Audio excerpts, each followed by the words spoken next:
Now 7:45, a statewide mask mandate is now in place, and many schools and businesses are now requiring vaccinations or even proof of a negative test as COVID cases surge in Louisiana. Joining us to discuss the legality of these mandates and impacts they'll have on local courts is our Fox 8 legal analyst, Joe Responti. Joe, good morning to you. Good morning. So one of the biggest universities in the state, LSU, so far has not put any kind of mandate in place when it comes to the vaccine. What do you think is happening there with that? Well, they absolutely can.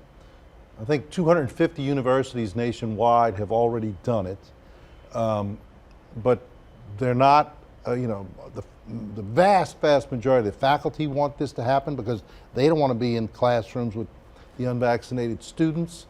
But I think that there's a lot going on beyond the medicine right now. And so what do you think is the holdup? You just gave a perfect example of these other universities, state universities across the country who've already made the call. What do you think the holdup is at LSU making a call either way? Well, they have a brand new president. I think this guy is probably sensitive to the, sad to use the word, the politics. He's got, maybe he's got some belt and suspenders lawyers who are telling him, an abundance of caution, maybe you shouldn't do it. And I know they're doing some other little carrots and sticks to make the young people get the vaccine, because if they don't, there's a lot of things, but that's just the point.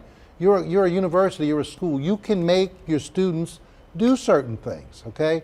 And they're not. And then, of course, you have the bloviations of Attorney General Jeff Landry, who threatens to sue everybody for everything. He's going to lose. This is a loser. It has been this has been litigated throughout the country. Universities, public and private, can make students have a vaccination. They're choosing not to for now. They're doing other things to try to circumvent it, which I guess is better than nothing.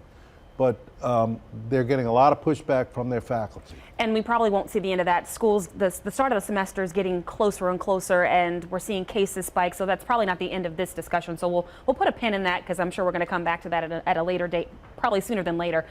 Closer to home here in the metro area, what's happening on the front as far as courts are concerned with these cases spiking all across the state? Well, I don't know. They may have done something that I'm not aware of, but they haven't canceled jury trials just yet.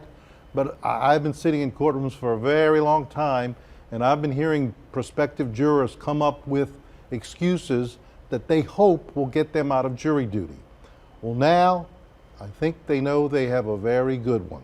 So I think practically it's going to be tougher to get juries seated, at least in the short term. I'm going to be hopeful.